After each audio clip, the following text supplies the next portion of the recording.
Hello everyone. তো আজকে ইংরেজি গ্রামারের একটা খুব গুরুত্বপূর্ণ টপিক, বিশেষ করে মাধ্যমিক ক্যান্ডিডেট যারা, তাদের জন্য খুবই দরকারি এবং কম্পিটিটিভ এক্সামেও কিন্তু আমাদের এই ধরনের প্রশ্ন এসে থাকে। তো আজকের বিষয় যেটা বলবো সেটা হচ্ছে ফ্রেজাল ভার্ব। এবং আজকে ফ্রেজাল ভার্বের যেটা মাধ্যমিকে আগে 20 বছর ধরে বা তার আগেও পড়ে আসছে, বারবার রিপিটেডলি চলে আসছে যে প্রশ্নগুলো, সেই ফ্রেজাল ভার্ব, ইম্পর্টেন্ট ফ্রেজাল ভার্বগুলো আজকে কিন্তু আমি একটু বলে দেবো এবং সেগুলো কিন্তু আমরা একটু মুখস্থ করে নিতে হবে এগুলো। কারণ ফ্রেজাল ভার্বের বিষয়টা হচ্ছে আমাদের একটু মুখস্থ করে নেওয়া এবং পরবর্তীতে টেন্স অনুযায়ী কিভাবে পরিবর্তন হয় সেটা কিন্তু আস্তে আস্তে আমরা প্র্যাকটিস করব। তাহলে দেখে নেই আজকে ফ্রেজাল ভার্ব। প্রথমে বলে দেয় ফ্রেজাল ভার্ব জিনিসটা কি একটু শর্টকাটে। ফ্রেজাল ভার্ব হচ্ছে ভার্ব থাকবে, কিন্তু শুধু ভার্ব থাকবে না, ভার্বের সঙ্গে প্রিপোজিশন থাকবে এবং ভার্বের সঙ্গে প্রিপোজিশন যুক্ত হয়ে একটা নতুন ওয়ার্ড গঠন করবে। আলাদা আলাদাভাবে যদি ভার্ব এবং প্রিপোজিশনটাকে দেখি তাহলে দুটোর মানে আলাদা হয়ে যাবে, কিন্তু দুটোকে যখন একসঙ্গে আমি জুড়ে দেবো ভার্ব এবং প্রিপোজিশনকে, তাহলে কিন্তু তার মানেটা ডিফারেন্ট আসবে। তাহলে সেই যে মানে এবং একটা ওয়ার্ড থাকবে সেটার মানে দুটো সেম হবে, তখন সেটাকে আমরা বলছি ফ্রেজাল ভার্ব। এটাকে গ্রুপ ভার্বও বলা হয়। ঠিক আছে, তাহলে আমরা দেখে নেই কিছু এক্সাম্পল। মাধ্যমিকে যেগুলো বিগত 20 বছর ধরে মাধ্যমিকে যে ফ্রেজাল ভার্বগুলো রিপিটেডলি চলে আসছে, কন্টিনিউ রিপিট করছে, তো সেই ইম্পর্টেন্ট ফ্রেজাল ভার্ব 5টা আজকে আমরা দেখব। ঠিক আছে, প্রথমত যেটা আছে সেটা আছে রিজেম্বল। এই যে আমরা মেন ওয়ার্ড দেখতে পাচ্ছি, এখানকার মেন ওয়ার্ড হচ্ছে রিজেম্বল। এই যে মেন ওয়ার্ড, এই মেন ওয়ার্ডটা হচ্ছে রিজেম্বল। আচ্ছা, রিজেম্বল মানে হচ্ছে সদৃশ, দেখতে একই রকম, দেখতে একই রকম। ছেলেটা তার বাবার মতন, ছেলেটা তার বাবার মতন। The sun resembles his father. ঠিক আছে, যেমন ছেলেটা দেখতে, রিজেম্বলস মানে হচ্ছে দেখতে একই রকম। তাহলে এখানে রিজেম্বল যে ওয়ার্ড, এটা হচ্ছে মেন ওয়ার্ড। এই ওয়ার্ডের তাহলে ফ্রেজাল ভার্বটা কি হবে? ফ্রেজাল ভার্বটা হবে টেক আফটার, অর্থাৎ সদৃশ হওয়া, মানে একই রকম হওয়া। ঠিক আছে, তাহলে টেক আফটার, তাহলে মনে রাখতে হবে আমাকে রিজেম্বলের ফ্রেজাল ভার্ব হচ্ছে টেক আফটার। টেক আফটার প্রেজেন্টে আছে, এটা টেন্স অনুযায়ী পরিবর্তন হয়, সেটা পরবর্তীতে আমরা জানবো। তাহলে রিজেম্বল এই ওয়ার্ডটা দেওয়া থাকবে আমাদেরকে, তখন ফ্রেজাল ভার্ব টেক আফটার। এখানে টেক যেটা ওয়ার্ডটা দেখতে পাচ্ছি, টেকটা হচ্ছে ভার্ব এবং আফটারটা আমাদের কিন্তু প্রিপোজিশন হিসেবে হয়, আবার অ্যাডভার্ব হিসেবে হয়, অসুবিধা নেই। তাহলে আমাদের প্রিপোজিশন বা অ্যাডভার্ব যুক্ত হয়ে এবং ভার্বের সঙ্গে যুক্ত হয়ে নতুন ওয়ার্ড, এটাকে যদি আলাদা আলাদা করে দেখি তাহলে কিন্তু মানেটা আলাদা আসবে।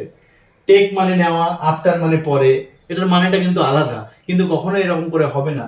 টেক তার সঙ্গে প্লাস হয়ে আফটার, দুটো যখন পাশাপাশি একসঙ্গে বসবে তখন তার মানেটাই পুরোটাই চেঞ্জ হয়ে যাবে। এটার নামই হচ্ছে ফ্রেজাল ভার্ব বা গ্রুপ ভার্ব। তাহলে টেক আফটার মানে হচ্ছে রিজেম্বলস, দুটোর মানে একই। ঠিক আছে, তাহলে নেক্সট আমরা দেখে নেব।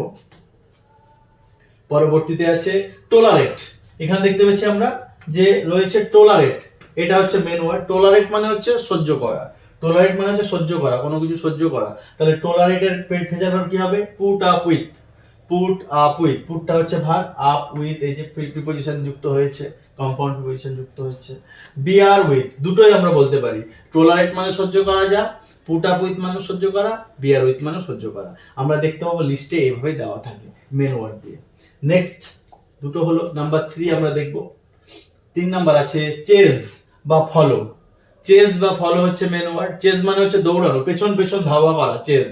এবং সেটার ফ্রেজাল ভার্ব কি হবে? Run after. সেটার ফ্রেজাল ভার্ব হবে run after. Chase, run after, পেছন পেছন ধাওয়া করা। এইভাবে কিন্তু আমাদেরকে মুখস্থ করতে হবে, এটা প্রথম স্টেজে। তারপরে আমরা যখন সেন্টেন্সে এটা অ্যাপ্লাই করব তখন টেন্স অনুযায়ী আমরা পরবর্তীতে শিখব। তাহলে চেজ বা ফলো এটা যদি থাকে তাহলে ফ্রেজাল ভার্ব হবে রান আফটার। রানটা হচ্ছে ভার্ব এবং আফটারটা হচ্ছে প্রিপোজিশন বা অ্যাডভার্ব। Next understand. আন্ডারস্ট্যান্ড মানে হচ্ছে বুঝতে পারা এবং তার ফ্রেজাল ভার্ব হবে মেক আউট। আন্ডারস্ট্যান্ড মানে বুঝতে পারা, মেক আউট মানেও বুঝতে পারা। আন্ডারস্ট্যান্ড মানে বুঝতে পারা, মেক আউট মানে বুঝতে পারা। এগুলো সব মুখস্থ করে নিতে হবে আমাদের। তারপরে নেক্সট আছে স্টার্ট মানে শুরু করা। স্টার্ট মানে হচ্ছে কোনো কিছু শুরু হওয়া বা শুরু করা, সেটার ফ্রেজাল ভার্ব হবে সেট ইন। সেটটা হচ্ছে ভার্ব, ইনটা হচ্ছে প্রিপোজিশন। তাহলে আমাদের কিন্তু এই যে জানলাম, সেট ইন মানে হচ্ছে শুরু হওয়া আর স্টার্ট মানে শুরু হওয়া। আমাদের স্টার্ট ওয়ার্ডটা থাকবে, তখন ফ্রেজাল ভার্বে এটা লিস্ট দেওয়া থাকবে, সেট ইন আমাদেরকে করতে হবে এবং টেন্স অনুযায়ী পরবর্তীতে আমরা এর ব্যবহারটা জানবো। তাহলে মোস্ট ইম্পর্টেন্ট কতগুলো ফ্রেজাল ভার্ব আমরা করলাম, এগুলো আমাদেরকে কিন্তু একটু মুখস্থ করে দিতে হবে। এগুলো কিন্তু ইম্পর্টেন্ট, মাধ্যমিকেও কিন্তু অনেকবার এসছে। এটা যেমন লেখা আছে মাধ্যমিক 4, অর্থাৎ মাধ্যমিকে এটা 4 বার এসছে। ঠিক আছে, মাধ্যমিকে এটা 4 বার এসছে। তারপরে আমরা যদি দেখি আগেরটা আন্ডারস্ট্যান্ড, এটা মাধ্যমিকে 4 বার এসছে, এটা হচ্ছে মেক আউট, এটা আমরা দেখতে পেলাম।